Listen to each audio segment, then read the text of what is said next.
हे dear students, आइए आज के लेक्चर से डिस्कस करना शुरू करते हैं अपने वर्किंग विद द पोएम के क्वेश्चन आंसर्स को और देखते हैं कि सबसे पहला क्वेश्चन हमसे क्या पूछ रहा है। तो फर्स्ट क्वेश्चन है, why does the poet say the squirrel wore a question mark for tell?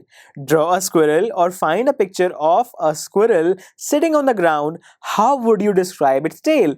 तो यहाँ पर हमसे कहा गया है कि जो पोएट है वो ऐसा क्यों कहते हैं that the squirrel wore a question mark for tail? Well, ऐसा तो नहीं कहा जाता कि एक स्क्विरल एक क्वेश्चन मार्क जैसी टेल पहनती है, राइट? हम तो ये कहेंगे ना कि एक स्क्विरल की क्वेश्चन मार्क के जैसी दिखने वाली टेल होती है, राइट फ्रेंड्स? वेल, शायद हमारे जो पोएट हैं वो ऐसा इसलिए कह रहे हैं क्योंकि उनकी जो स्क्विरल है वो उसके एक्सटर्नल कैरेक्टरिस्टिक्स के बारे में बात कर रहे हैं, इसलिए शायद हमारे पोएट ने ये बात कही है that the squirrel wore a question mark for tail. और अगर आप एक स्क्विरल को बिठाकर उसे अच्छे से ऑब्जर्व करेंगे तो आप भी यही कहेंगे, क्योंकि जो स्क्विरल की जो टेल है ना उसकी बिल्कुल शेप वैसे ही दिखती है जैसा कि एक क्वेश्चन मार्क होता है, राइट?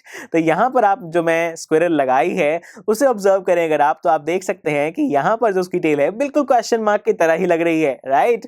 तो यानी कि जो पोएट है वो बिल्कुल ठीक कह रहे हैं, बस उनके कहने का तरीका थोड़ा सा अलग था, राइट? तो इसी के साथ जब हम अपने क्वेश्चन को समझ चुके हैं तो जाइए फिर आप जल्दी से इसका रिटन सोल्यूशन देख कर आइए, ताकि आपको अच्छे से क्लैरिटी हो जाए कि अगर एग्जाम्स में क्वेश्चन आता है तो इसे कैसे लिख कर आना है। तो चलिए फिर आप इसका रिटन सॉल्यूशन देखिए। मैं मिलूंगा अगले लेक्चर में with question 2। So see you there.